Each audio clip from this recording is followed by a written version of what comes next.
to 2030 dietary guidelines for America.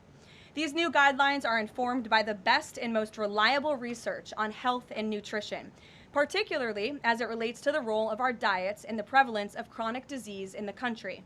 They are also these guidelines are easy to read and understand, so every American, young and old, can access this information that literally has the power to change lives. But these are not just an updated guideline. These are the foundation to all federal food programs in our country. These new guidelines are going to update the food that is served to America's children in our public schools, to the plates that are served to our great men in uniform in our military, our veterans, and the food that they are consuming at the VA. And these new guidelines are also going to impact nutritional programs for the needy in our country, such as WIC and Head Start. Unfortunately, for decades, federal dollars has promoted low-quality, highly processed foods that lead to scores of long-term health issues, which means Americans have gone broke because of these health issues. Faulty dietary guidelines of the past stacked the deck against healthy eating and food options for everyday American families, which has fueled the chronic disease epidemic and jacked up the healthcare costs of households across the country. This failed approach in our public health system ends today. When these guidelines are followed, Americans will be saving themselves thousands of dollars.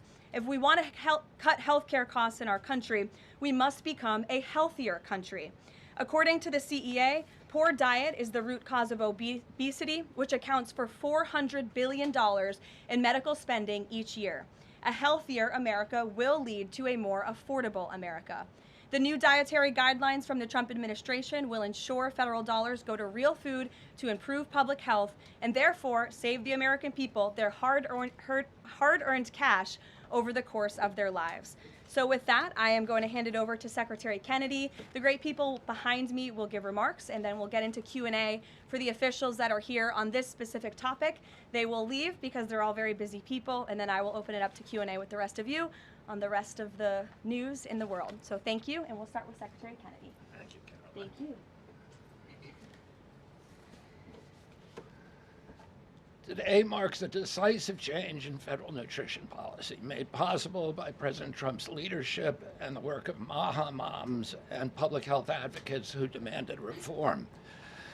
Today, in accordance with President Trump's directive, Brooke and I will release the dietary guidelines for Americans 2025 to 2030, the most significant reset of federal nutrition policy in history.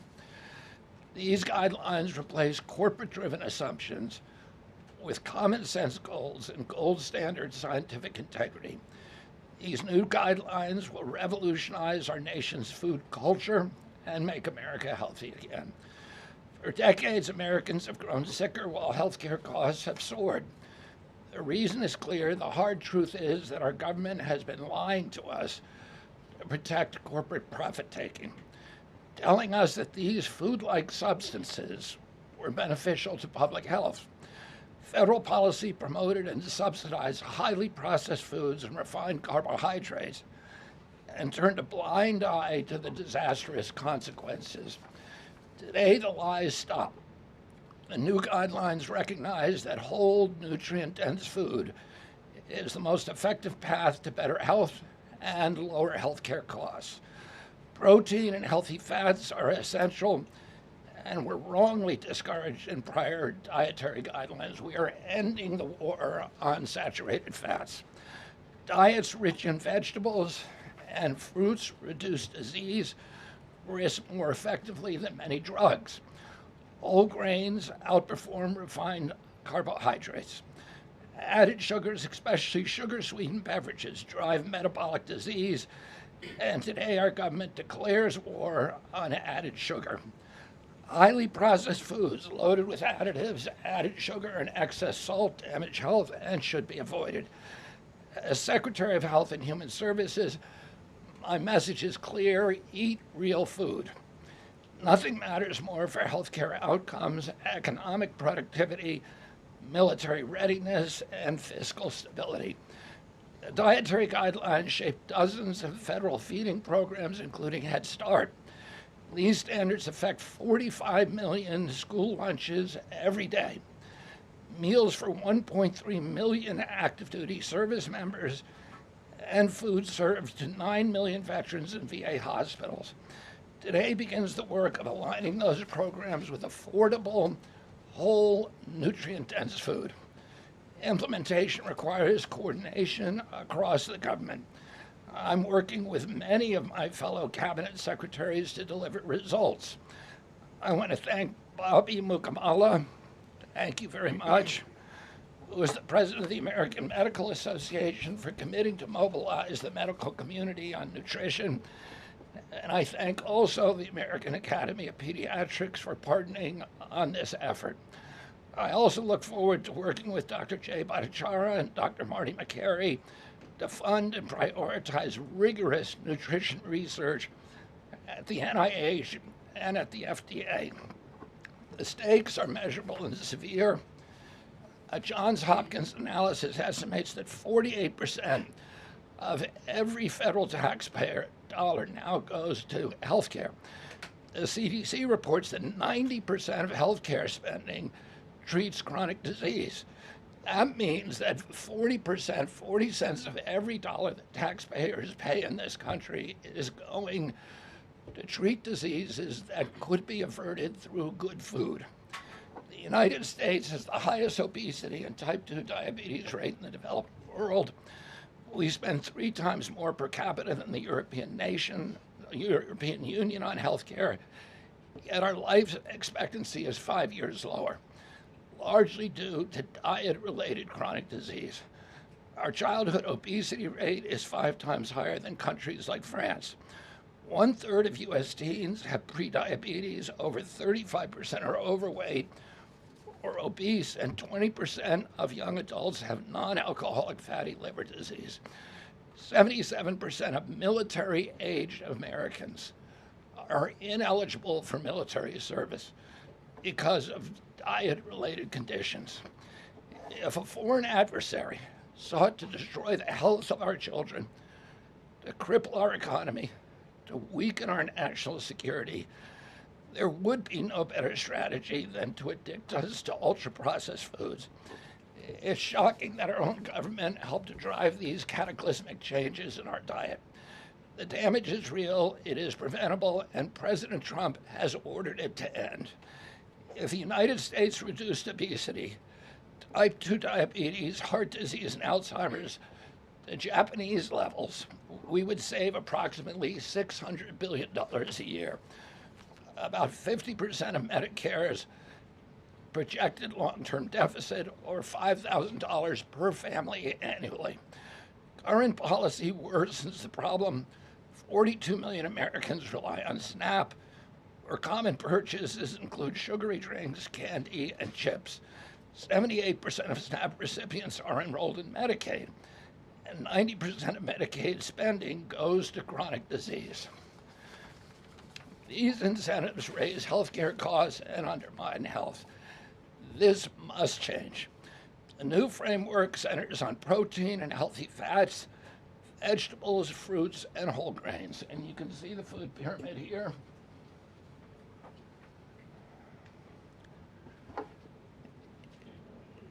It's upside down, a lot of you will say. But it was actually upside down before, and we just righted it. For the first time, the dietary guidelines directly address ultra-processed foods and set firm sugar limits in federal procurement, driving a significant reduction in added sugar in school meals. I want to thank President Trump for his leadership and the partners committed to ensuring that federal food dollars support real food and better health. Thank you. And I want to introduce my partner and friend, Brooke Rollins, who is an extraordinary collaborator on this. Thank you. Well, good morning, everyone. Happy New Year. What a honor to be here. I think this is Karoline's first press conference back, and what a great way to start the new year, 2026. I want to thank Secretary Kennedy. Your commitment to the well-being of Americans is such a blessing to this nation. We have been working on these new dietary guidelines really since almost day one. Bobby and I were voted on the same day and sworn in on the same day. So I think the partnership from minute one has been real and extraordinary. As Secretary Kennedy mentioned, America is in the middle of the worst chronic health crisis in our nation's history. Over 40% of the roughly 73 million children in the United States have at least one chronic health condition, and nearly 90% of healthcare spending goes toward treating people with chronic disease. Secretary Kennedy mentioned that, but it is really important to keep underscoring that fact. This crisis is unacceptable. It prevents Americans from living healthy and happy lives. And for decades, under both Republicans and Democrats, federal incentives have promoted low quality, highly processed foods and pharmaceutical interventions instead of prevention. As a result, nutrient-dense whole foods grown by America's farmers and ranchers have been increasingly displaced. The Trump administration is acutely aware of this danger, and today this announcement is making a major step in doing something about it. Thankfully, the solution is simple and should be non-controversial: eat real food. This is the main message of the new Dietary Guidelines for Americans 2025 to 2030, which encourage households and schools to prioritize whole, nutrient-dense foods. That means more protein, more dairy, more healthy fats, more whole grains, more fruits and vegetables, whether they are fresh, frozen, canned, or dried. We are finally putting real food back at the center of the American diet. Real food that nourishes the body, restores health, fuels energy, and builds strength. This pivot also leans into the abundant, affordable, and healthy food supply already available from America's incredible farmers and ranchers. By making milk, raising cattle, and growing wholesome fruits, vegetables, and grains, they hold the key to solving our national health crisis. And President Trump is mobilizing government to ensure families across America have greater access to these healthy foods. In the past 12 months, inflation has slowed and wages have risen for the first time in 5 years. Under President Trump's leadership, prices for everyday staples are declining, and more help is on the way. Recent data show that fruits, vegetables, dairy, and proteins, including eggs, pork, and ground beef, are becoming even more affordable every day for our American people. American households enjoy the most affordable and abundant food in the world, and today's release only reinforces that reality. A healthy meal is within reach for all American families.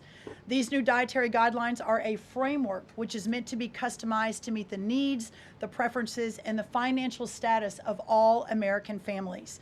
For example, a meal including such items as pork or eggs or whole milk or cheese, tomatoes, other fresh and frozen fruits and vegetables, whole grain bread, corn tortilla can cost today right around $3 for that meal. $3. And soon USDA will finalize our stocking standards, which means that those businesses in America that take the SNAP benefit, what they are required to stock in order to take that benefit. By the way, that's almost 250,000 retailers across America. That very soon we will be finalizing that rule that will mandate all 250,000 retailers in America double the type of staple foods that they provide for America's SNAP households. This means healthier options will be in reach for all American families, regardless of circumstance, at levels never seen before in our country. These dietary guidelines are foundational to so many USDA programs, and their introduction marks the first step in connecting America's schools and dinner plates to the best of American agriculture. Make no mistake, under President Trump's leadership, we are restoring common sense, we are restoring scientific integrity, and we are restoring accountability to federal food and health policy. The new guidelines are all about putting the well-being of Americans first, exactly where it should have been all along. This is the foundation that will make America healthy again, not just for those of us alive today, but for our children and our children's children and those coming behind. I want to end by saying God bless American families. God bless the American farmer and rancher, and God bless America. What an honor now to introduce another great partner in this incredible work, and that is Dr. Mehmet Oz. Thank you. Congratulations to Secretary Rollins, Secretary Kennedy, and do want to express my appreciation for what the President has done overall to increase the affordability of health care. The biggest accomplishment perhaps for the health system abilities to drop down prices last year was the most favored nation drug pricing that Karoline mentioned. These are incredibly effective at reducing the costs, for example, of what the President calls the fat shot, the Ozempic, GLP-1s category of medications. We dropped them dramatically. But the best way to reduce drug spend in America is to not need the drugs in the first place. What you're hearing today with these dietary guideline adjustments are going to be massively effective, and not just dropping the need for us to buy these weight loss drugs, but buy these expensive drugs for autoimmune problems. We have evidence that food is medicine when it comes to conditions as varied as mental health issues from Alzheimer's and depression to fundamental realities of how children learn in school. So the question then becomes, what is this actually going to do in dollars and cents? And I had the group at CMS run some numbers for us to try to give you concrete assessments of how much this will drop the spend that the federal taxpayer must make for Medicare and Medicaid. And I'm more optimistic today than ever that we can address the fast rising rate of healthcare expenses in America because of movements like this. Right now, we're increasing health expenditures in America at roughly twice the rate of the GDP growth. We will correct that if we can get America to be healthier, because you can't be a wealthy nation without being a healthy nation. So 2 numbers for you to remember. The first is 30 billion. Why? 30% of healthcare costs are directly attributable to obesity. I'm not talking about indirect associated expenses, which are also present, but a very conservative number, 30%, are directly attributed to obesity. That's about $300 billion a year for just Medicare, If we were to affect obesity by 10%, which is an incredibly conservative and justifiable assumption that has been borne out in evidence-based dietary experiments and trials, just that alone is $30 billion of reduction of expenses for Medicare. That's also obviously correlated with Medicaid reduction in spending. In Medicaid, it's a different opportunity because in Medicaid, we educate children. 53% of children in America are covered by Medicaid or CHIP, and we have programs to teach kids and their parents what to eat, and how to make these dietary guidelines that Secretary Rollins, Secretary Kennedy have crafted with the teams into practice. It will dramatically change the natural history of how children are able to participate in life. But let me give you one last number. If we're able to get the average American, who today retires on average at age 61, get them just to work 1 year longer, because they feel so vital, so strong, so bullish about their future, because they're feeding their bodies nutrients that are essential to their high-functioning productivity, we will increase the overall GDP of our nation by trillions of dollars. So we will reduce healthcare expenses. At the same time, we jazz up the U.S. economy with trillions of dollars created by the productivity of American workers. God bless you both for making the DGA feasible and making it perhaps the wisest investment we could make in our communities. Marty Makary is one of my closest friends, the powerful leader of the FDA who's been taking brave steps along the line and has additional insights. Thanks. Thank you, Dr. Oz. Today marks the beginning of the end of an era of medical dogma on nutrition. For decades, we've been fed a corrupt food pyramid that has had a myopic focus on demonizing natural, healthy, saturated fats, telling you not to eat eggs and steak, and ignoring a giant blind spot. Refined carbohydrates, added sugars, ultra-processed food. This study in JAMA now shows that 60% to 70% of kids are getting their calories from ultra-processed foods. That's an epidemic. We now have a generation of kids addicted to refined carbohydrates, low in protein.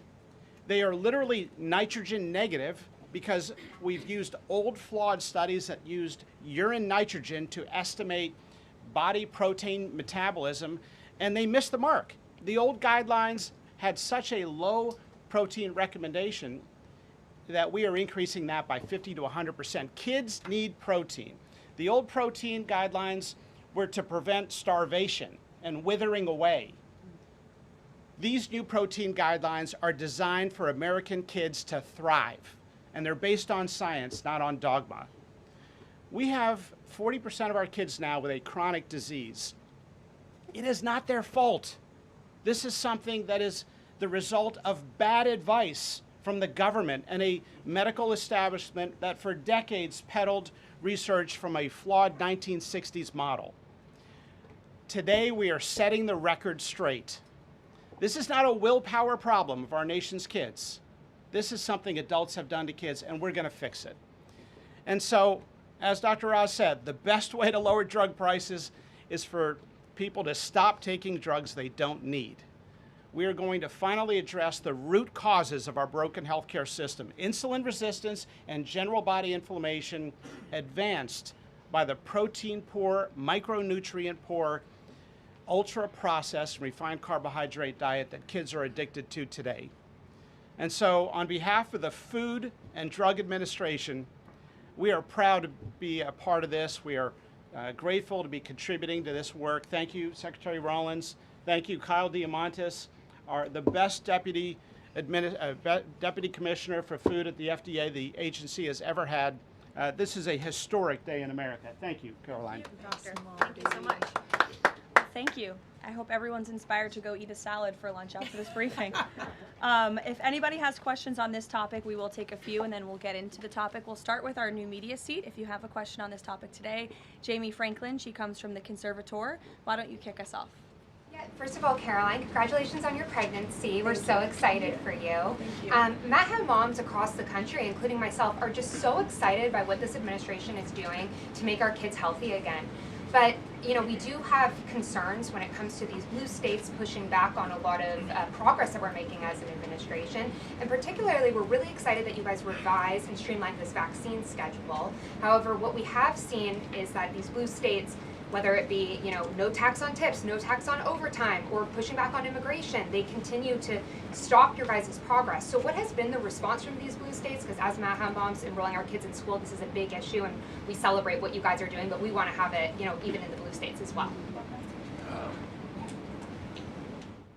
I mean, my hope is that we only released these earlier, 2 days earlier. I'm sorry. Duck is also high in protein. It's an interesting. Duck is a good thing to eat, everybody. We only released the new vaccine schedule 2 days ago. The vaccine schedule, there's nothing compulsory in it. Everybody, I've always promised, I'm not going to take people's vaccines away from them.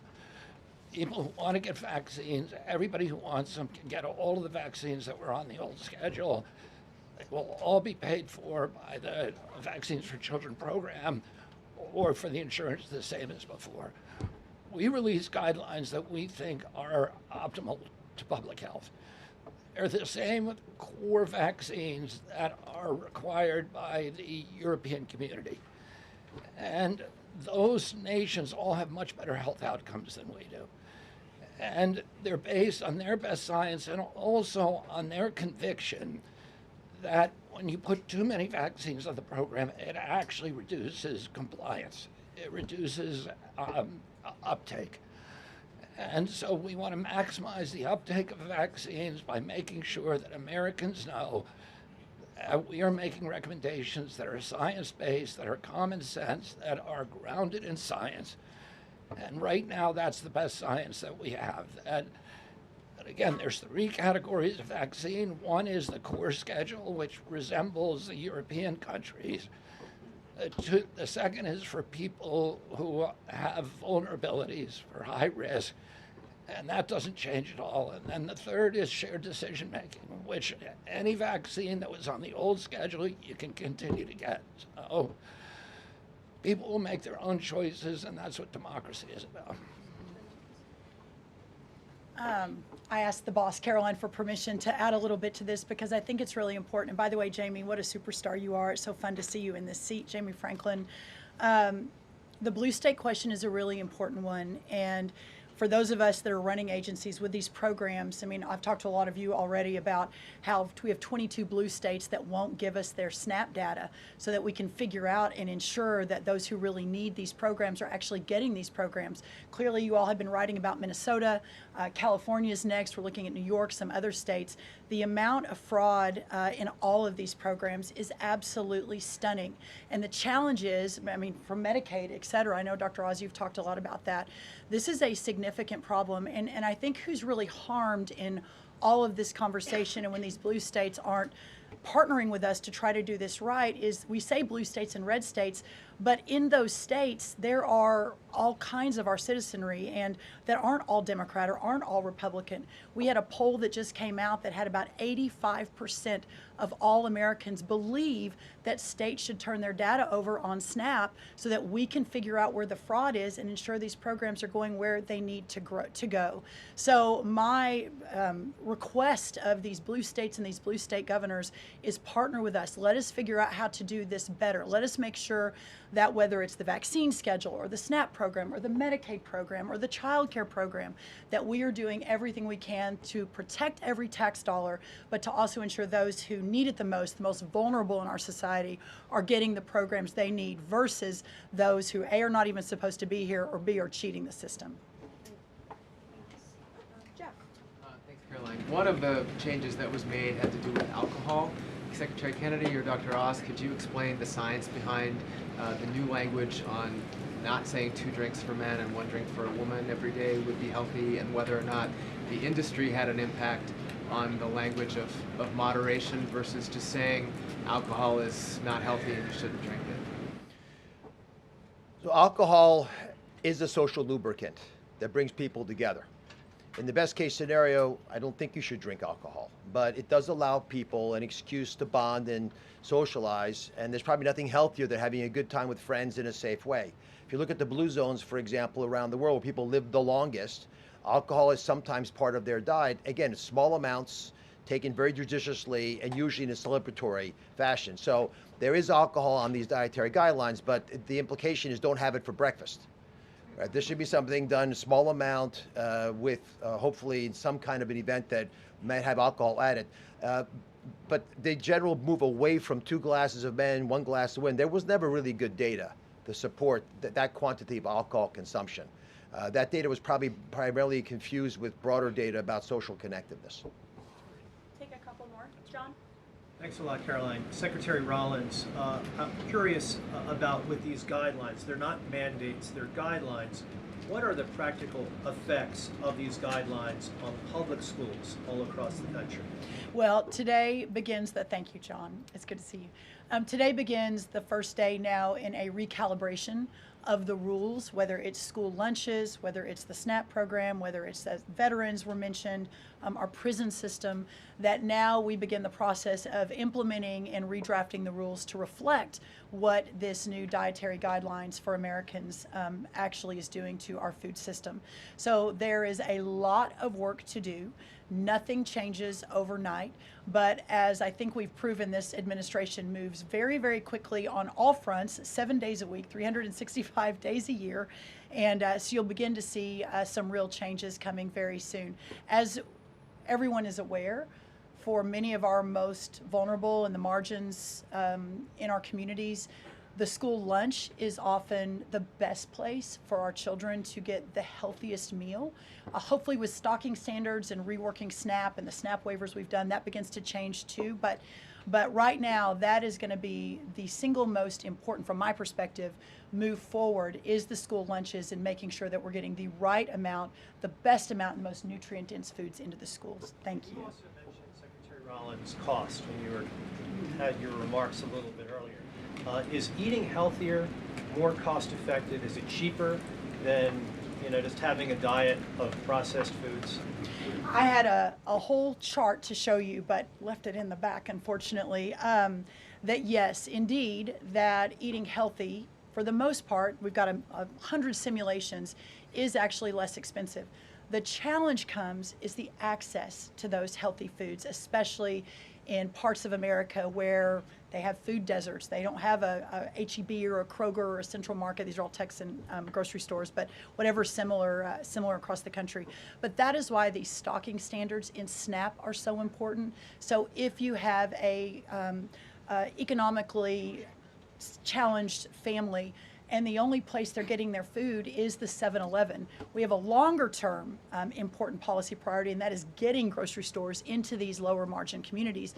But for now, requiring those retailers, those 250,000 retailers across America, to double their stocking of healthier foods. That will allow us to immediately get these better foods into all communities, but especially the most vulnerable. Thank you, John. Let me just add something to that. Brooke and I are working on a program. Affordability is the priority for the president. And we know we have to make it easy and accessible for healthy foods for every American. And we believe we can do that. We think affordable food is within reach of every American family.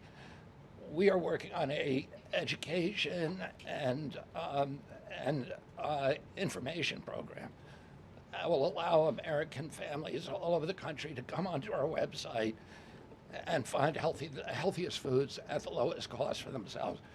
I'd also just add this. The idea that a cheap meal made of processed food is cheap is an illusion, because you're paying for it on the back end. You're paying for it with diabetes, with obesity, with illness. And if you internalize that cost of the meal, it would be a tiny fraction of the long-term cost of eating bad food. So we'll take one more in the white blazer. Thank you. Caroline. Secretary Kennedy, you mentioned healthy fats, but also ending the war on saturated fats. Can you clarify how much saturated fats Americans should be consuming? I'm going to let Marty take that, since he wrote a book about it. Look, the old dogma in the 1960s when Eisenhower had his heart attack and Ansel Keys said it was the saturated fat. That's never been substantiated. And so that flawed research has become dogma over the years, and eventually the conversation was sidelined. In this new guidance, we are telling young people, kids, schools, you don't need to tiptoe around fat and dairy. You don't need to push low-fat milk to kids. And we are maintaining the 10% of calories as saturated fat in the guidance. The real issue is protein. The fact that 60 to 70% of the calories of kids today in America is ultra-processed food. These are the issues that have become giant blind spots where we're now putting attention. And we hope that there are conversations in every school board in America, in every church and synagogue and house of worship, every home in America will now have conversations. We've got to talk about school lunch programs, not just putting 6-year-olds on Ozempic. Food can be curative. We've got to talk about the microbiome and fiber and healthy whole grains and the good soil that food comes from, and the healthy, clean waters and good farming techniques. So that's the focus of this guidance. Thank you. Great. Some of you may be wondering why Dr. Carson is here. He is our National Nutrition Advisor working alongside Secretary Kennedy, and he's played a big role in this effort. So I want to thank you so much, Dr. Carson, for being here today. And thank all of you for being here today. I know you're all very busy people, and these people have a lot of questions on things other than diet, I'm sure. So I'm going to get to work, and thank you guys so much for coming. Thanks, everybody. Thank you. Thank you. Okay, thanks. All righty. Great. Does anyone have any questions? Rachel, why don't you start? Thank you, Caroline. The president has been adamant that he is now in charge of Venezuela, but Delcy Rodriguez said the government of Venezuela runs her country, no one else, saying, quote, there's no external agent governing Venezuela. So which one is it? Let me just be very clear. This is the first time that I've addressed Venezuela from the podium since being back and since the historic and incredibly successful military operation, law enforcement operation conducted by our United States military that you all saw and the world witnessed last week. The skill, the might of the United States military and our country under the leadership of this president is on full display to the rest of the world. And let's just set the record straight. There isn't another military in the world who could have pulled off this operation. There is not another president in the world or in our nation's history who had the courage to authorize such a mission. And I think the world has taken notice that America is truly back. With respect to Venezuela, the Trump administration, led by Secretary Rubio, the vice president, and the president's entire national security team, is in close correspondence with the interim authorities in Venezuela. We obviously have maximum leverage over the interim authorities in Venezuela right now, and the president has made it very clear that this is a country within the United States, the Western Hemisphere, close by the United States, that is no longer going to be sending illegal drugs to the United States of America. It's no longer going to be sending and trafficking illegal people and criminal cartels to kill American citizens as they have in the past. And the president is fully deploying his peace through strength foreign policy agenda. So we're continuing to be in close coordination with the interim authorities, and their decisions are going to continue to be dictated by the United States of America. Just one follow-up, when you talk about that leverage there, has the Venezuelan government fully committed to turning over its oil to the United States indefinitely, and what happens if they do not? Well, as you saw, the president announced last night, this was a deal. This was a deal made by the president and his team with the Venezuelan interim authorities. This will benefit both the American people and the Venezuelan people. And Secretary Wright and the Department of Energy are working with the interim authorities and also with the private oil industry to execute on this historic energy deal. That's not only good for the United States, but it's also going to revive the prosperity, the safety, the security of both the United States and Venezuela as well. Ed. Following up on the oil part of this, the 30 to 50 million barrels of oil, how exactly is that going to work? You're getting it out of Venezuela into the United States? Yes. And then what? That's exactly right. So as you know, Ed, as the president announced last night, this was the sanctioned oil that was basically just sitting in barrels, sitting on ships because of the effective quarantine of the United States of America. And the interim authorities have agreed to release that oil to the United States, so it will be arriving here at home very soon. The United States government has already begun marketing Venezuelan crude oil in the global marketplace for the benefit of the United States, engaged the world's leading commodity marketers, key banks to execute and provide financial support for these crude oil and crude product sales. All proceeds from the sale of Venezuelan crude oil and products will first settle in U.S.-controlled accounts at globally recognized banks to guarantee the legitimacy and integrity of the ultimate distribution of proceeds, and those funds will be dispersed for the benefit of the American people and the Venezuelan people at the discretion of the United States government. It sounds like it requires a lot of private sector engagement and agreement And from the oil industry and the banking industry. Do you have that yet? There's a lot of private sector engagement that's happening right now. As you know, Secretary Wright, our energy secretary who's heading up this big project, is in Florida today meeting with some of these oil executives. And as we confirmed earlier, they will also be at the White House later this week. So they are absolutely eager to invest. They're eager about these opportunities. And Secretary Wright is a very well knowledgeable guy when it comes to oil and energy, and he's the perfect man for the job. Another corner of the world, real quick on Iran. Go ahead. So just to follow up on the oil, 30 to 50 million barrels is an initial tranche, if you will, and then what happens after that? I won't get ahead of the plans that the president and his team are currently speaking with the interim authorities about, but rest assured, there is a long-term plan here. Secretary Rubio and the entire team are working diligently on it, and this is just sort of the first action that you all are seeing. Ed. So in order to get these oil companies to invest billions in Venezuela, how will the U.S. reassure that their workers will be safe in Venezuela? Could there be troops involved? At this point in time, as you know, there are no troops on the ground in Venezuela. The president, of course, reserves the right to use the United States military if necessary. It's not something he wants to do. Diplomacy is always the first option. As you saw, he tried that with Nicolas Maduro, but unfortunately, he was an illegitimate dictator and an unserious person. And so President Trump authorized this law enforcement operation, and now Nicolas Maduro is sitting in a prison cell in New York. So certainly the president is going to do what's in the best interests of the American people, and that includes workers from our energy and oil industry as well. With that meeting tomorrow, what is the message the president is going to give to the oil executives, and what does he want to hear? Well, the meeting is on Friday, and it's just a meeting to discuss, obviously, the immense opportunity that is before these oil companies right now. Stephen. Caroline, and congratulations again. Thank you. The New Yorker had a story yesterday on the vice president, and it questioned his, quote, notable absence on Venezuela. And the sub-headline asked, was the vice president's exclusion from the operation in Venezuela an expression of his anti-interventionist ideology or political calculation?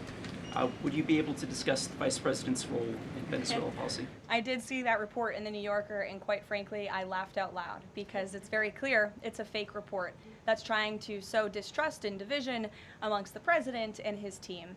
Let me just be very clear. The vice president has been involved in all policy. He is the right-hand man of the president on all policy matters, including Venezuela policy. He was, of course, read in and deeply involved in this operation from the very beginning. And he was present on the night of the operation via secure communication at a different location as to not damage the operational secrecy of this mission. That was so incredibly important to ensure that this mission could be carried out successfully without endangering our troops. Sure. The U.S. seized a tanker recently. Russia specifically asked the United States not to seize that tanker. Does this action risk a larger conflict with Russia? I believe you're referring to the Bella 1 tanker that was seized this morning. The Department of Justice and the Department of Homeland Security, in coordination with the Department of War, did announce that seizure this morning for violations of U.S. sanctions. I've spoken about the enforcement of our sanctions policy at the podium prior to the new year, and this administration is going to fully enforce the sanction policy of the United States. The vessel this morning was seized in the North Atlantic pursuant to a warrant issued by a U.S. federal court after being tracked, and this was a Venezuelan shadow fleet vessel that has transported sanctioned oil, and the United States of America, under this president, is not going to tolerate that. I would also just add the vessel had a judicial seizure order in the crew, so that means the crew is now subject to prosecution for any applicable violation of federal law, and they will be brought to the United States for such prosecution if necessary. Kelly. Caroline, Happy New Year to you. Thank you. You too. I'd like to talk to you about a couple of things real quickly. The first question about the Venezuelan people. As you know, there's some 8 million Venezuelans here, some of them celebrating in the streets. There are Venezuelans on the ground who are concerned about their safety.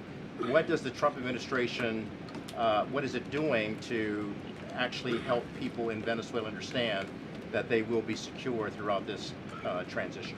I think the fact that this president actually followed through on the long-held promise of the United States of America, the bipartisan promise to take down the illegitimate Maduro regime, should give assurance to the Venezuelan people and also Venezuelan Americans who fled this communist regime for a better life here at home, that this is a president who is serious about taking down illegitimate regimes and who is also serious about securing the security of the United States of America, including the Venezuelan American people. And I would just add that this is something that not just Republicans and President Trump have talked about for a very long time, but it is also something that Democrats have advocated for. In 2020, Chuck Schumer said that that at the time, President Trump had not brought an end to the Maduro regime. The Maduro regime is more powerful today and more entrenched today than it was when the president began. Now you hear Chuck Schumer out there saying this is reckless. The American people and the Venezuelan people should be in fear. But this is something that Chuck Schumer has long advocated for. Senator Chris Van Hollen, same thing, had said that the United States is going to use its leverage and influence to push for negotiations to transition to the truly elected leader. This was under President Biden. We know Maduro and his cronies don't want to go quietly into the night. The U.S. needs to work to ratchet up the pressure. Now, Senator Holland says it's an illegal act of war to get rid of Nicolas Maduro. So the hypocrisy is really astounding here, and thank you for giving me an opportunity to point it out, Kayla. Sorry, go ahead. Yes. So there are reports that the administration is demanding that Venezuela cut ties with China, Russia, Iran, and Cuba. Can you confirm? I'm sorry? Reports that the administration has essentially demanded that Venezuela cut ties with China, Russia, Iran, and Cuba. Can you confirm that? Well, those alleged demands were made in a classified briefing by Secretary Rubio, and I know that there's a lot of leaks coming out of these classified briefings, so I'm not going to confirm or deny or get into what the Secretary has said in classified settings to members of Congress. But I think that the administration has made it quite clear to the interim authorities in Venezuela that this is the Western Hemisphere, and American dominance is going to continue under this president. If I could just ask, there have also been reports that the U.S. could potentially buy Greenland as one potential option on the table. What would such an offer look like? Is there anything monetarily you could provide, any details there? Well, that's something that's currently being actively discussed by the president and his national security team. And I would point out that the acquisition of Greenland by the United States is not a new idea. This is something that presidents dating back to the 1800s have said is advantageous for America's national security. The president has been very open and clear with all of you and with the world that he views it in the best interest of the United States to deter Russian and Chinese aggression in the Arctic region. And so that's why his team is currently talking about what a potential purchase would look like. Jackie. Caroline, just following up on Greenland, why not rule out taking it by military force? I know that past presidents and past leaders have often ruled things out. They've often been very open about ruling things in and basically broadcasting their foreign policy strategy to the rest of the world, not just to our allies, but most egregiously to our adversaries. That's not something this president does. All options are always on the table for President Trump as he examines what's in the best interests of the United States. But I will just say that the president's first option always has been diplomacy. Again, look at Venezuela. He tried ardently to strike a good deal with Nicolas Maduro, and he told him, I will use the United States military and you will not like it if you don't take such a deal. And look at what happened. With respect to Iran, the president said the same thing, right? He tried to have serious interest in a deal with the Iranian regime with respect to their nuclear capabilities. They were not interested, and so Operation Midnight Hammer happened, which was another remarkable military success under the leadership of this commander-in-chief. So the president keeps his options open, but diplomacy is always the first. Quickly, just one additional follow-up on that. Does the president recognize Denmark's ownership as part of the kingdom? Because there have been some Republican senators questioning, the claim that Denmark has to Greenland. Is the president in that camp with them, questioning the legality of I have not heard him question it personally, but you're welcome to ask him yourself next time you have the chance. Sanctions are being lifted for Venezuela. We got to lift some sanctions to let the oil come in. Can you talk about that just very briefly? Yes, so the U.S. is selectively rolling back sanctions to enable the transport and the sale of Venezuelan crude and oil products to the global markets, yes. Annie. Thank you.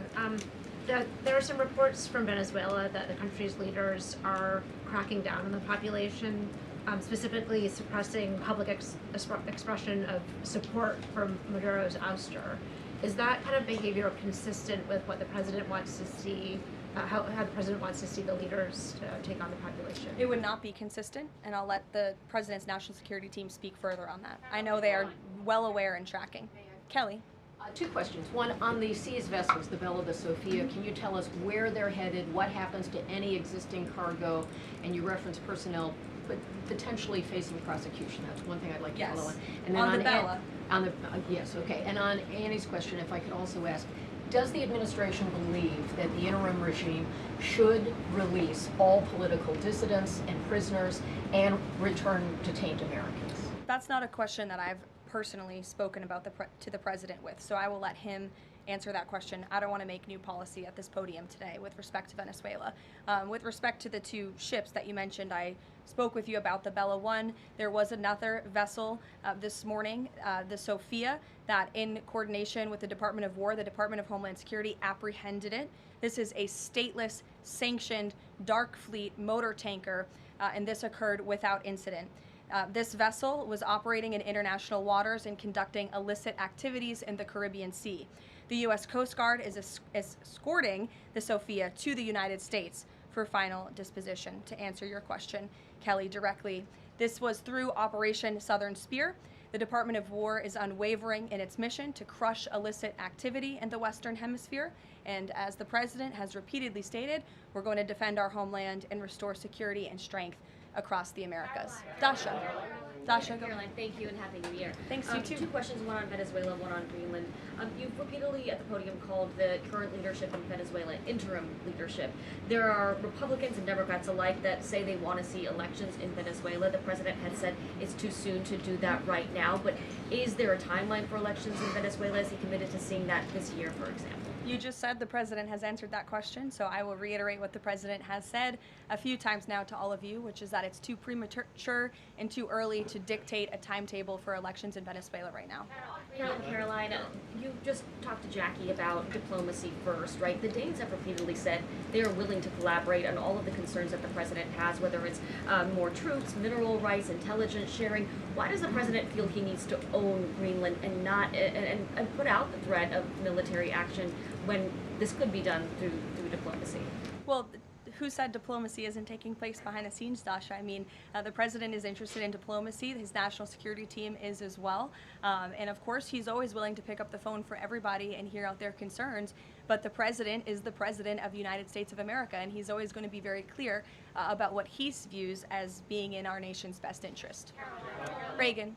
Thanks, Caroline. I have a question for you on Venezuela, and then I'd love to ask you about Minnesota and Tim Walz. Sure. On Venezuela, I'm wondering, does the administration hope to start sending more Venezuelan migrants back home or have them self-deport if the situation in the country improves? As far as I'm concerned, the policies of the Trump administration and the Department of Homeland Security have not changed. All those illegally present in the country are subject to deportation. And I would just like to add how we got here. The president was very clear on the campaign to the American public, and it's one of the many reasons they resoundingly reelected him back to this office, that he was not only going to crush foreign drug cartels, but that he was not going to stand by and watch as the illegitimate Venezuelan regime was sending illegal criminals and gang members and rapists and murderers to our country, which happened to the tune of thousands under the previous administration and president. And so there could be nothing more America first than this operation that took place last week.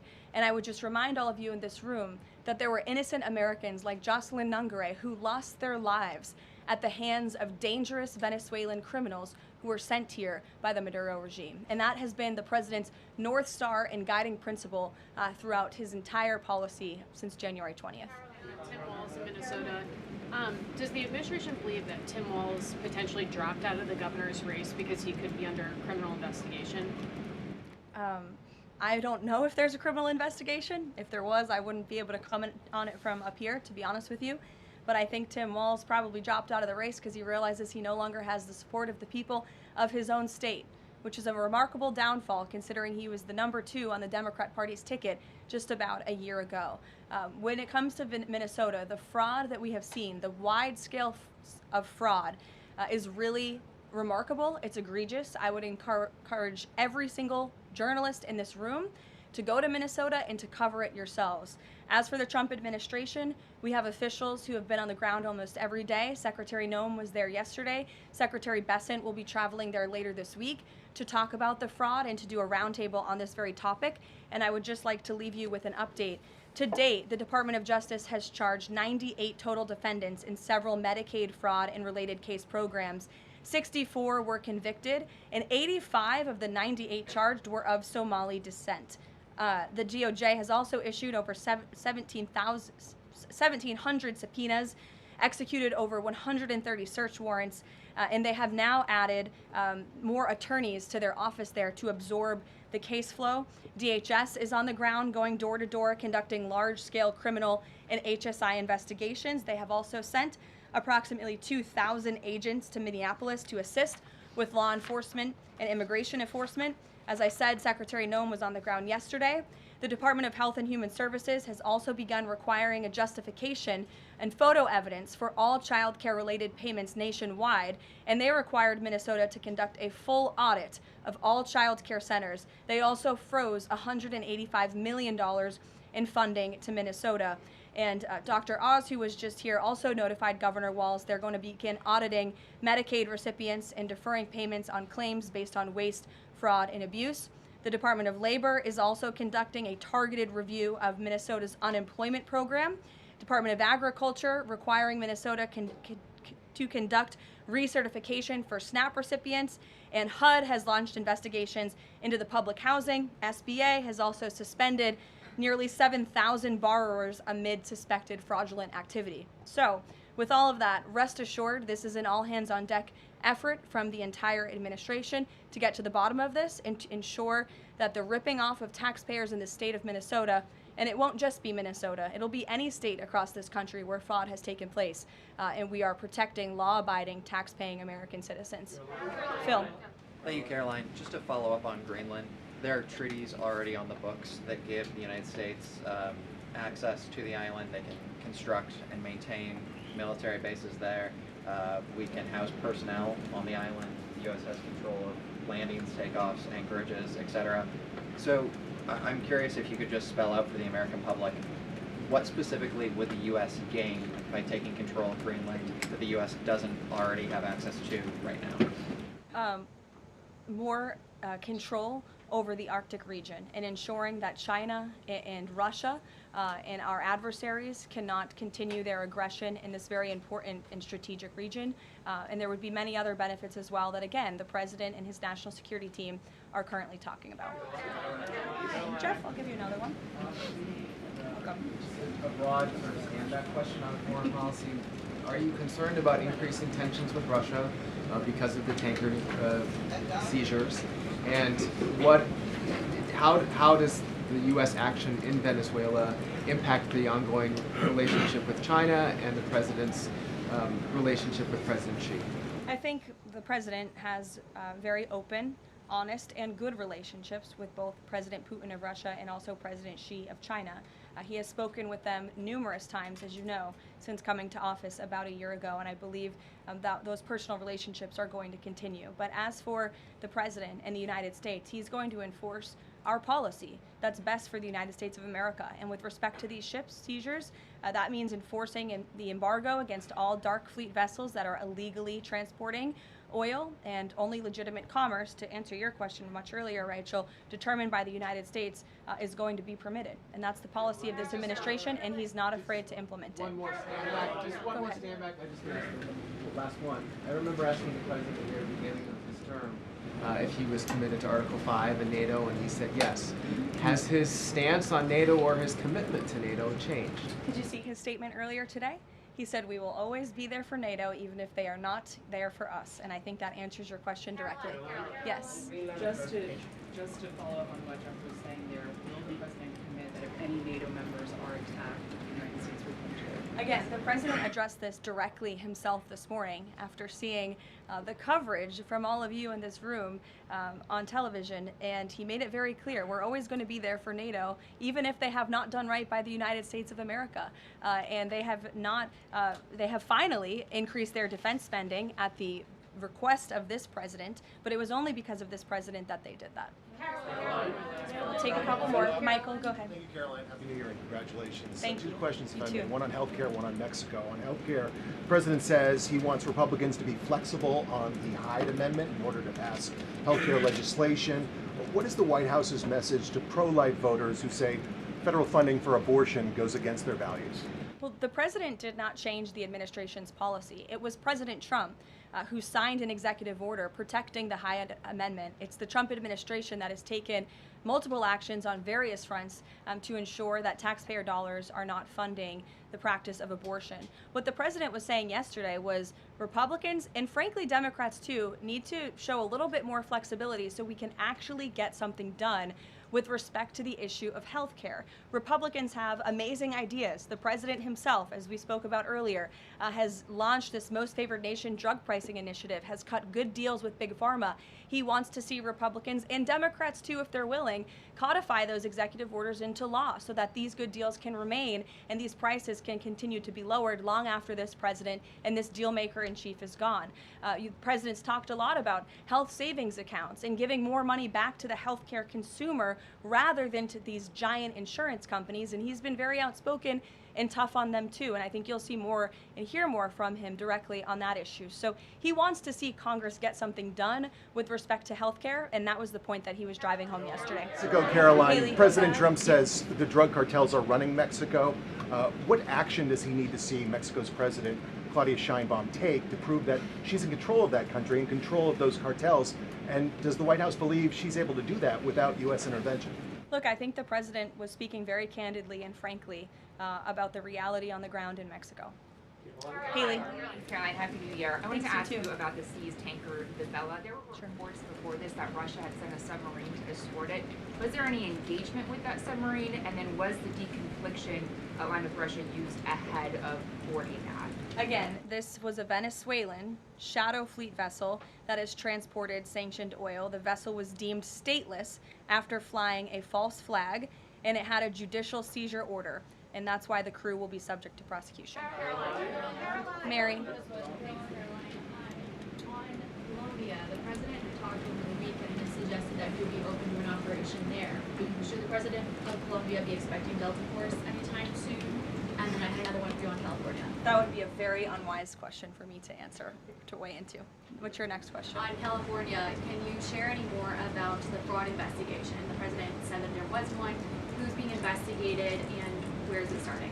Again, this is going to be a all-hands-on-deck government-wide effort. The president has directed all agencies across the board to look at federal spending programs in not just Minnesota, but also in the state of California to identify fraud and to prosecute to the fullest extent of the law all those who have committed it. Take one more, sure. Thank you. Caroline, yesterday was the 5-year anniversary of January 6th. Democrats and mainstream media continue to push their big lie that it was an insurrection and that police officers died that day. The reality is that 4 Trump supporters died on January 6th and 2 women were killed by January 6th police. Everybody knows Ashley Babbitt was shot in cold blood by Capitol Police Officer Michael Byrd, but there was another woman, her name was Roseanne Boylan from Georgia, and she was pepperballed, gassed, and ultimately brutally beaten with a stick by January 6th police officer Lila Morris. The Biden administration and mainstream media lied and told Americans Roseanne Boylan died of a drug overdose on Capitol steps. Her family is now asking for an investigation. Is the administration aware of the circumstances of her death, and will there be an investigation finally? Well, for investigation, I will have to defer you to either the FBI or the Department of Justice, and I'm sorry to have to do that.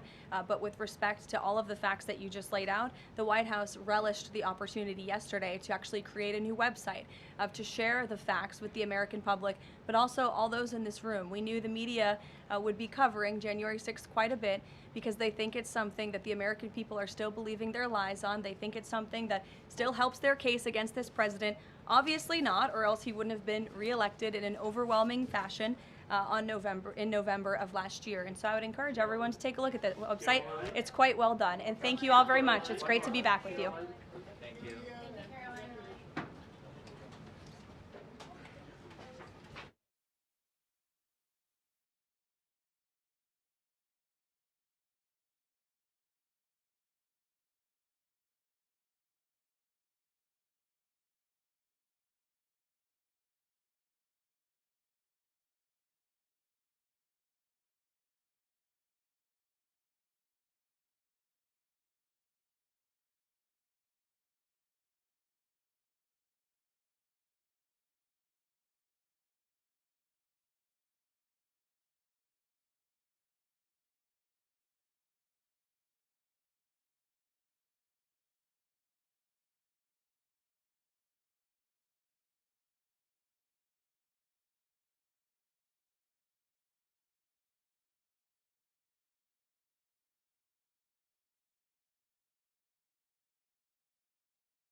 You ready? Yes, sir. Everybody ready? Victor, are you ready? Okay, we're all set. Mike, Start. are we ready? Chris, we ready? Yep, we're good. Go ahead.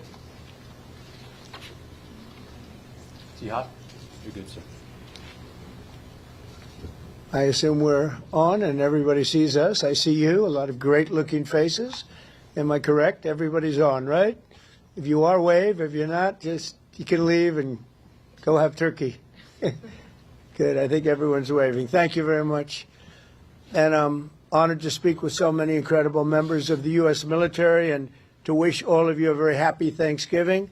Before we begin, I want to express the anguish and the horror of our entire nation at the terrorist attack yesterday in our nation's capital, in which a savage monster gunned down 2 service members in the West Virginia National Guard who were deployed as part of the D.C. task force, which has done such an incredible job. I mean, until yesterday, we literally had no incidents for many months. It was the safest place imaginable, and this is a different kind of crime. This is a really bad crime.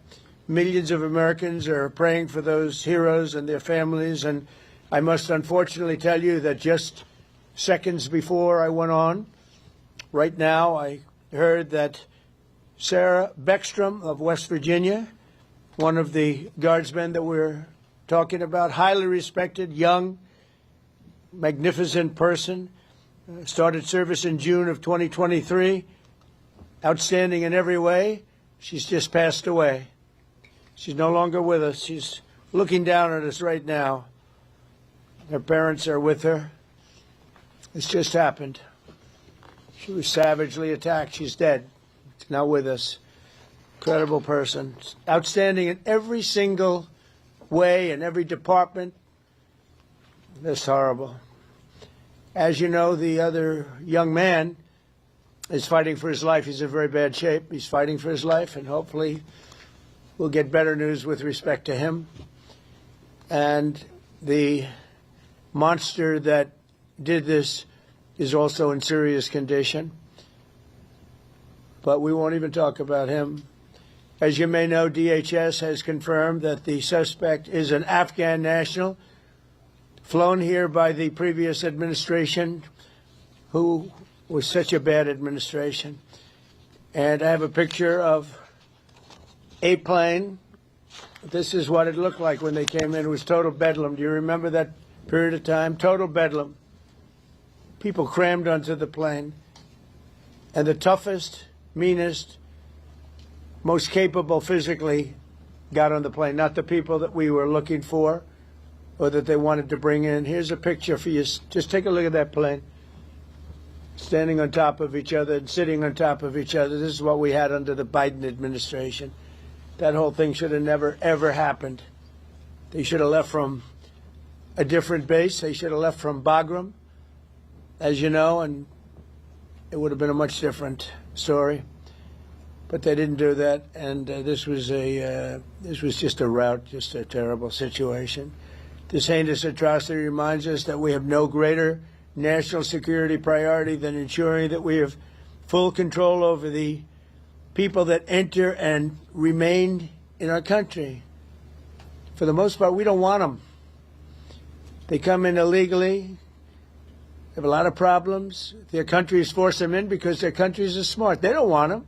Let's give them to the Americans to take care of. They come out of jails in many cases, mental institutions, they're gang members, they're drug dealers. We don't want them. Many of the service members on this call today are engaged in crucial aspects of that mission. And to each and every one of you, I just want to thank you so much.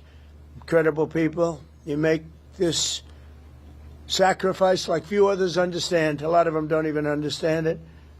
And you're keeping America safe and free. Our military is strong. In my first term, I rebuilt our military, all aspects of our military.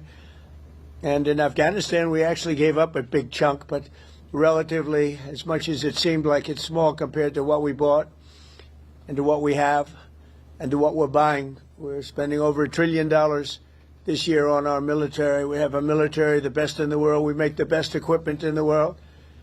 And we have the best people in the world. So joining us this evening are 6 units deployed across our hemisphere, representing every branch of the United States Armed Forces. First, I want to thank the members of Army's legendary 101st Airborne Division. You know, I've heard about that since I was a little boy. The Screaming Eagles, calling in from Fort Huachuca, Arizona. And you're led by Major General David Gardner, a real tough cookie and great general. I appreciate it, General Gardner. The 101st has done an outstanding job leading the task force, joint task force at our southern border. I mean, we have nobody coming in.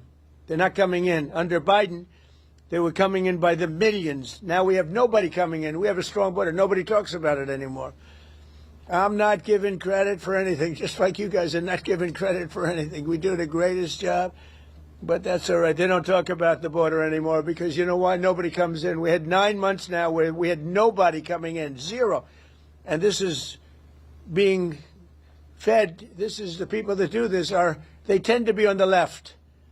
They'd love to say millions of people came in through Trump, and they actually said nobody came. Even I find that hard to believe, but they literally are saying nobody came in. And I hope people appreciate the job that you've done and the job that we've all done. But we're stopping the invasion of our country. We stopped it cold. And if you remember, Biden said, I need new legislation. You didn't need legislation. I didn't get legislation. What you needed was a new president. So with your help, we now have the most secure border in American history. It's the single most secure border in American history. So I just want to thank you. And the 101st, I want to thank you very much. The job you've done is amazing, working with all of our great people. We also have the men and women of the U.S. Navy serving as part of the Iwo Jima Amphibious Ready Group under Captain Christopher Farraker. And they're on board the USS Iwo Jima in the Caribbean Sea. Working right by their side are members of the 22nd Marine Expeditionary Unit led by Colonel Tom Trimble. Thank you very much. I think you waved to me because I can see you then. Let's see. There you are, handsome people. They're beautiful-looking people. Thank you. Like Central Cast, I could put you in a movie right this second, and the three of you, and I think we'd have a top grossing movie. You don't have people like you in Hollywood. Part of the 22nd MEU is also serving in Puerto Rico, the 3rd Battalion, 6 Marines, Devil Dogs, led by Major Ross Gilchrist. Where is Major? Hello, Major. Another central. Is everybody central casting? It's like they're all handsome, tough guys. I don't know what's going on here. But the Navy Marine Corps team is currently helping to defend our country, protect our interests, and literally decimate terrorists. The job you've done is incredible.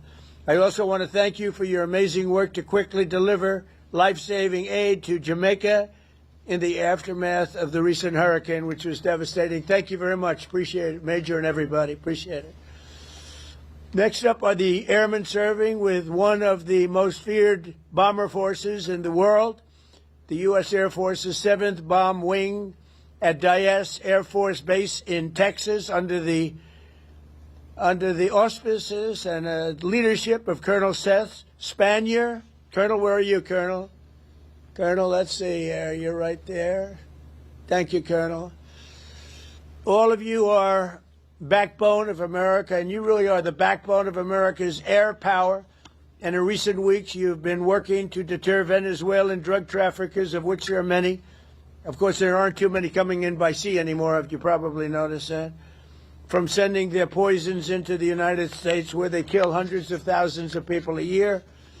But we're going to take care of that situation. We're already doing a lot. We've almost stopped. It's about 85% stopped by sea. You probably noticed that. People aren't wanting to be delivering by sea. And we'll be starting to stop them by land also. The land is easier. But that's going to start very soon. We warn them. Stop sending poison to our country. We also have the 18th Space Defense Squadron at Vandenberg Space Force Base in California, headed by Captain Ryan Weber. Captain, where are you, Captain?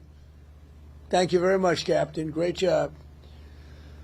Every day you maintain American dominance on the high frontier. You're the guardians of one of the most important domains we have to protect, and you make us very, very proud of the job you do, Captain. Thank you.